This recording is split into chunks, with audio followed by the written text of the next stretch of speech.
अस्सलाम student, welcome to my channel V physics. जो बच्चों हम टॉपिक करेंगे चैप्टर नंबर 21 न्यूक्लियर रिएक्शन का, that is fusion reaction.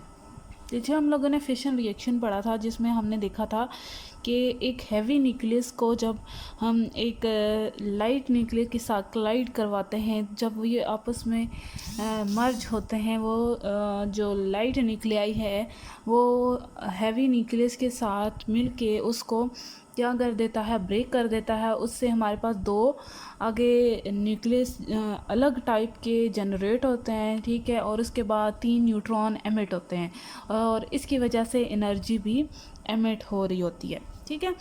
Fusion reaction उसके बिल्कुल अपोजिट है। फ्यूजन रिएक्शन क्या है? ऐसा रिएक्शन जिसमें दो लाइट न्यूक्लियाई, क्या होगा, लाइट न्यूक्लियाई स्मॉल न्यूक्लियाई वाले एलिमेंट्स जब मिलेंगे, मर्ज होंगे, तो वो एक हैवी न्यूक्लियस बनाएंगे। मर्ज फॉर्म्ड अ हैवी न्यूक्लियस। तो उस टाइम जो एनर्जी रिलीज़ होगी उस रिएक्शन को हम कहते हैं कि वो कौन सा रिएक्शन है? Fusion reaction. दो लाइट न्यूक्लियाई आपस में मर्ज होंगे, मर्ज होने के बाद एक हैवी न्यूक्लियस बनेगा और वो कहलाता है फ्यूजन रिएक्शन। अब हम जानते थे कि यूरेनियम की जो एनर्जी पर पार्टिकल हमारी निकली थी वो थी 0.9 मेगा इलेक्ट्रॉन वोल्ट। अब हम यहाँ देखेंगे जो एनर्जी इन दिस रिएक्शन, जो भी एनर्जी रिलीज़ हो रही होगी वो इससे 6 to 7 टाइम ज़्यादा फ्यूजन रिएक्शन में आ रही होगी as compare to fission reaction. अब बात आती है जो बाइंडिंग एनर्जी की थी। पीछे भी हमने बाइंडिंग एनर्जी का डिस्कस किया था ग्राफ के मुताबिक। एक मिनट, यहाँ देखें, जो हमारे पास हैवी न्यूक्लियस थे, ठीक है, उन्होंने क्या किया, एनर्जी को अपने आप को ब्रेक किया। ब्रेक करने के बाद स्मॉल न्यूक्लियाई में क्या हुए, चेंज हुए, ठीक है। इसकी वजह से वो अपनी एनर्जी रिलीज़ करते रहे ताकि वो फेरिस तक आ सकें और इसके जितने स्टेबल हो सकें, ठीक है। इन्होंने इन हैवी एलिमेंट्स ये क्या करेंगे, ये अपनी एनर्जी रिलीज़ करते रहेंगे, मतलब अपने आप को ब्रेक करते रहेंगे। अब रही बात ये स्मॉल जो हैं, ये स्मॉल जो न्यूक्लियाई के एलिमेंट्स हैं, ये क्या करेंगे, अपने आप को मर्ज करेंगे, मिलेंगे, मिलने के बाद एक हैवी न्यूक्लियस बनाएंगे और क्या करेंगे, एनर्जी रिलीज़ करेंगे। इसी तरह ये भी जो है, यहाँ से यहाँ तक जितने भी एलिमेंट्स हैं वो अपने आप को क्या करेंगे, स्टेबल करने के लिए एक दूसरे के अंदर, एक दूसरे के साथ अपने न्यूक्लियस को मर्ज कर देंगे। तो फिर वो भी ट्राई करेंगे अपने आप को जो है स्टेबल करने के लिए। अब जो बाइंडिंग एनर्जी पर न्यूक्लियन की यूरेनियम की थी, हमने देखी थी, वो दैट इज़ 0.9 इलेक्ट्रॉन वोल्ट आई थी, मेगा इलेक्ट्रॉन वोल्ट। अब हमारे पास जो binding energy per nucleon in small nuclei की आएगी, वो देखेंगे कि हमारे पास वो बहुत ज़्यादा आती है, ठीक है। वो इसका मतलब कि यूरेनियम से भी ज़्यादा इन्होंने एनर्जी को क्या किया, जो है रिलीज़ किया, मतलब कि एनर्जी मैस से एनर्जी में चेंज किया उन्होंने अपने आप को, अपने मैस को एनर्जी में सबसे ज़्यादा चेंज करने वाले एलिमेंट्स जो होंगे वो ये होंगे, क्योंकि ये जो लाइट न्यूक्लियाई आपस में मिलेंगे ये हमें ज़्यादा एनर्जी दे रहे होंगे। अब आते हैं हम वो पॉसिबल रिएक्शन की जो फिशन रिएक्शंस के होते हैं। फर्स्ट वाला जो रिएक्शन है क्या है, एक ड्यूट्रियम के साथ मिलेगा। ये दोनों क्या हैं, स्मॉल न्यूक्लियाई जब आपस में मर्ज होंगे तो हमें एक हीलियम का न्यूक्लियस मिलेगा। उसके साथ ही 24 मेगा इलेक्ट्रॉन वोल्ट की एनर्जी हमें रिलीज़ यहाँ पे होगी। अगर ये तो होल एनर्जी है, चलो ये 4 पार्टिकल की एनर्जी बताई है कि उसने इतनी एनर्जी रिलीज़ की। अगर हमने पर पार्टिकल की एनर्जी फाइंड करनी हो तो डिवाइड कर देते हैं इसको 4 से। 6 मेगा इलेक्ट्रॉन वोल्ट एनर्जी आएगी जो 6 टाइम ग्रेटर होगी as compare to fusion reaction, ठीक है। दो है स्मॉल न्यूक्लियस कंबाइन होके एक हैवी न्यूक्लियस बना रहे हैं हीलियम का, और साथ में 24 mega electron volt energy release हो रही है, ठीक है। उसके बाद एक और जो पॉसिबल रिएक्शन है वो क्या है, ड्यूट्रियम प्लस ड्यूट्रियम आपस में कंबाइन होंगे तो ये बनाएंगे ट्राइट्रियम प्लस ए 0.4 मेगा इलेक्ट्रॉन वोल्ट की एनर्जी बनेगी, जिसमें एक न्यूट्रॉन हमारे पास बना, ठीक है, और एक ट्राइटियम। ठीक हो गया। फर्स्ट एक रिएक्शन ये है। उसके बाद पॉसिबल रिएक्शन ये है आपके पास, एक ड्यूट्रियम फिर कंबाइन करेंगे ड्यूट्रियम के साथ, तो आपके पास हीलियम बनेगा, बट अनस्टेबल हीलियम। साथ में एक एंटी न्यूट्रिनो भी रिलीज़ होगा, साथ में 3.3 मेगा इलेक्ट्रॉन वोल्ट की एनर्जी भी यहाँ पे रिलीज़ होगी।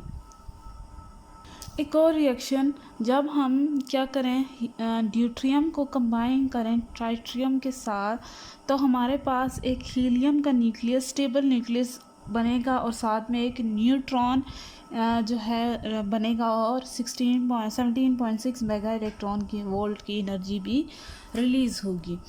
अब ये थे पॉसिबल रिएक्शन, ठीक है। अब इन रिएक्शन के मुताबिक देखें, अब यहाँ पे हमने दो ड्यूट्रियम लिए, एक हीलियम न्यूक्लियस बना, ठीक है। फिर इसके बाद जो अच्छा बच्चों, जो हमारे पास ये रिएक्शन है, अब हमने देखा दो न्यूक्लियस जो है स्मॉल न्यूक्लियस जब आपस में मर्ज होंगे, मतलब दोनों प्रोटॉन जब आपस में मिलेंगे, बात तो ये आती है कि दोनों का सेम चार्ज है, ठीक है।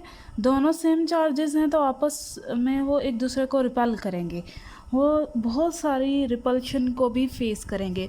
तो ऐसे न्यूक्लियस को कंबाइन करना बहुत डिफ़िकल्ट है। इनको कंबाइन करने के लिए भी हमें बहुत सारी जो है इनके ऊपर एफर्ट करनी पड़ेगी। क्या एफर्ट करने का, उसके लिए पॉसिबल क्या है इन दोनों के न्यूक्लियस को मर्ज करने के लिए? एक तो या इनकी वेलोसिटी जो है वो बहुत ज़्यादा फास्ट करनी चाहिए। अगर वेलोसिटी इनकी बहुत ज़्यादा होगी तो तभी ये क्या करेंगे कि इस रिपल्शन को ओवरकम करके एक दूसरे के साथ मिल जाएंगे। और ये जो रिएक्शन है इसको स्टार्ट करना नेचर में आपके पास एग्जिस्ट करते हैं, लेकिन आर्टिफिशियली अगर हम इसको जनरेट करना चाहें तो हमें large amount of energy required होगी इस रिएक्शन को चलाने के लिए, ठीक है।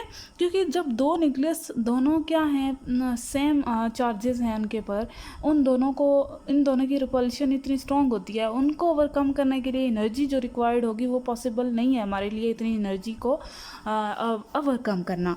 तो फिर इसी वजह से फिशन रिएक्शन जो था उसको ज़्यादा एडवांसमेंट मिली, उसमें ज़्यादा काम किया गया as compare to fusion reaction, ठीक है। अब जो थी लार्ज एनर्जी इसके लिए रिक्वायर्ड थी, तो इसके लिए पॉसिबल ये था कि हम वेलोसिटी को इंक्रीज़ करें और जितने वो तेज़ घूमें वो इसके बाद एक दूसरे के साथ मर्ज हो जाएं। इसके कंपैरेबल जो फिशन रिएक्शन है उसको स्टार्ट करना इतना डिफ़िकल्ट नहीं था जिस तरह इसको है, ठीक है। तो उसको हम लोग इजीली स्टार्ट कर सकते थे, तो इसी वजह से ज़्यादातर काम जो हुआ वो उस रिएक्शन में, फ्यूजन में नहीं बल्कि फिशन रिएक्शन में किया गया, ठीक है। दूसरा हल इन्होंने बच्चों एक ये निकाला था कि जो फिशन रिएक्शन है, अब ये हाई वेलोसिटी अटेन कैसी की जा सकती थी, हाई टेम्परेचर के ऊपर। मतलब जितना हायर टेम्परेचर हम करेंगे उन एटम्स का तो उनकी वेलोसिटी क्या हो जाती, इंक्रीज़ हो जाती। अब हायर टेम्परेचर करने के लिए ज़ाहिर सी बात है हमें एनर्जी नीड थी, तो अब वो एनर्जी को लाना मुश्किल था। अब एक और हल ये था इसको फ्यूजन रिएक्शन को करने के लिए कि उन्होंने क्या किया कि जो फिशन रिएक्शन है, ठीक है, उस फिशन रिएक्शन में उन्होंने हाइड्रोजन भी फिल कर दी थी। हम जानते हैं फिशन रिएक्शन से large amount of energy release होती है, तो वो उस एनर्जी रिलीज़ जो होगी वो क्या करेगी, इस हाइड्रोजन के एटम को क्या करेगी, इसके टेम्परेचर को हाई कर देगी, इसकी वेलोसिटी हाई कर देगी। तो पॉसिबल था कि यहाँ से भी फ्यूजन रिएक्शन को स्टार्ट किया जा सकता, ठीक है, भाई फिशन रिएक्शन में ही। अब ना आती है बात कि हम जानते हैं जो नेचर में है फ्यूजन रिएक्शन वो कौन शो कर रहा है, वो हमारा सन है, ठीक है। अब क्वेश्चन ये अराइज होता है, अब ये जो सन है इसके अंदर क्या ऐसी चीज़ है, वो मैस क्या है जो हर वक्त जलता रहता है और वो कंटिन्यूसली हीट एनर्जी रिलीज़ करता रहता है, ठीक है। तो वो कंटिन्यूसली एनर्जी रिलीज़ होती है by fusion reaction. Fusion reaction ही के थ्रू जब इस सन के ऊपर की गई कि सन जो है इनर पार्ट उसका जो कोर था वो उसमें नंबर ऑफ़ प्रोटॉन न्यूट्रॉन बहुत सारे मौजूद थे, ठीक है। तो हमने यही पढ़ा कि दो प्रोटॉन जब आपस में मिलेंगे तो वो मिलने के बाद क्या करेंगे, एक हैवी न्यूक्लियस बनाएंगे और साथ में ही उसके मिलने के बाद क्या करेंगे, large amount of energy release करेंगे। इसी तरह वो मिलते जा रहे हैं और हैवी न्यूक्लियस बनते जा रहे हैं और ये रिएक्शन जो है चलता जा रहा है। और जो सन है वो बना है हाइड्रोजन से। इसकी परसेंटेज है ऑलमोस्ट मेरे ख्याल से आपकी बुक पे भी लिखा है, आपकी बुक पे नहीं है मेंशन। हाइड्रोजन जो है उसकी परसेंटेज हायर होती है दूसरी और चीज़ों के अलावा, ठीक है। मोस्टली कंपोज होता है हाइड्रोजन से और हीलियम की कुछ परसेंटेज उसमें मौजूद होती है और इसके साथ और भी जो स्लाइटली जो अदर एलिमेंट्स हैं उनकी भी अमाउंट इस सन के अंदर मौजूद होती है, ठीक है। लार्ज अमाउंट ऑफ एनर्जी जो है वो continuously all the time sun radiate करता रहता है और वो जो हमारी गैलेक्सी है उनमें तमाम को जो प्लैनेट्स हैं जो भी हैं उन सब को एनर्जी दे रहा होता है सन, ठीक है। अब ये जो टेम्परेचर है जो सन के कोर में है, कोर जो सन का मिडल पार्ट है उसका टेम्परेचर जो है 20 मिलियन डिग्री सेल्सियस है। अब इतना टेम्परेचर वो यहाँ इसी फ्यूजन रिएक्शन से मेंटेन किया हुआ है, उतनी एनर्जी उसकी कंटिन्यूसली रिलीज़ होती जा रही है और उसकी जो सरफेस है temperature is about 6000 degree Celsius and surface temperature ये इस कोर का टेम्परेचर है, ठीक है। और जो सन की सरफेस है उसका टेम्परेचर जो है 6000 डिग्री सेल्सियस है, ठीक है। अब ये एनर्जी किस वजह से इसको मिल रही है, फ्यूजन रिएक्शन की वजह से, या और फ्यूजन रिएक्शन के अलावा हम कह सकते हैं PP reaction, that is proton proton reaction. The proton आपस में दोनों मर्ज होंगे तो क्या करेंगे, ट्रिमेंडस अमाउंट ऑफ एनर्जी को रिलीज़ करेंगे। अब इस प्रोसेस में क्या होगा, हाइड्रोजन न्यूक्लियाई क्या करेंगे, दो प्रोटॉन को फ्यूज़ करेंगे टू फॉर्म न्यूट्रॉन। रिएक्शन क्या होगा आपका, इसका ये क्वेश्चन जो है वो आपका शॉर्ट में भी आ जाता है। ड्यूट्रियम ड्यूट्रियम ही है, ये दोनों न्यूट्रॉन क्या करेंगे, आपस में मिलेंगे, मिलने के बाद एक ड्यूट्रियम बनाएंगे 2 1, साथ में ही एक पॉजिट्रॉन एमिट करेंगे और लार्ज अमाउंट ऑफ एनर्जी भी रिलीज़ करेंगे, ठीक है। दिस इज़ पॉजिट्रॉन और ये आपके पास ड्यूट्रियम। अब यही ड्यूट्रियम जो बना है 2 1 अगर फर्दर एक न्यूट्रॉन के साथ कंबाइन होगा तो हमारे पास एक हीलियम अनस्टेबल न्यूक्लियस बनेगा प्लस गैमा एनर्जी और heat energy, gamma rays emit होंगे और साथ में एनर्जी एमिट होगी। अब यही हीलियम दोबारा जो है क्या करेगा, कंबाइन होगा हीलियम ही के न्यूक्लियस के साथ, तो हमारे पास एक स्टेबल हीलियम का न्यूक्लियस बन जाएगा और साथ में 2 न्यूट्रॉन क्या हो जाएंगे, वो रिलीज़ कर देगा, फ्री कर देगा और एनर्जी एमिट होगी, ठीक है।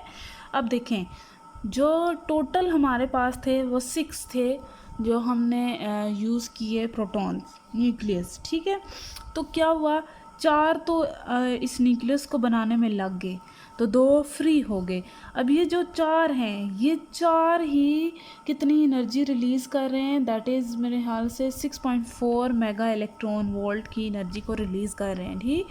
तो ये एनर्जी पर न्यूक्लियन है, ठीक। अब 4 जो हैं वो इतनी एनर्जी रिलीज़ कर रहे हैं। अब हमने पीछे यूरेनियम का देखा था 235 पर न्यूक्लियन, जो एनर्जी थी जो है वो थी हमारे पास 0.3 9 मेगा इलेक्ट्रॉन वोल्ट।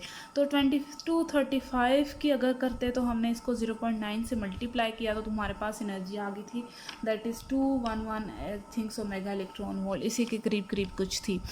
तो अब ये देखें, अब फिर सिर्फ 4 एलिमेंट्स 4 जो हैं वो इतनी एनर्जी रिलीज़ कर रहे हैं, तो इसका मतलब अगर इसकी 4 की निकालें तो इसकी बहुत कम होगी। तो ये जो एनर्जी है वो 6 to 7 टाइम ग्रेटर है as compare to fission reaction.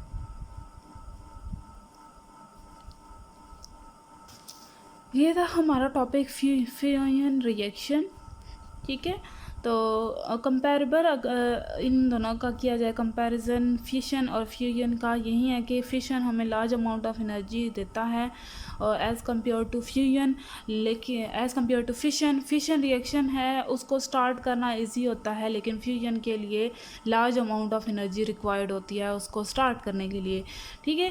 तो इसी वजह से वाइडली यूज जो रिएक्शन है वो फिशन रिएक्शन है, फ्यूजन जो है वो बहुत कम यूज़ होता है, ठीक है। फ्यूजन रिएक्शन जो है नेचुरली सन जो है परफॉर्म कर रहा होता है, उसमें कंटिन्यूसली फ्यूजन रिएक्शन हो रहे होते हैं और कंटिन्यूसली एनर्जी रिलीज़ हो रही होती है, ठीक हो गया।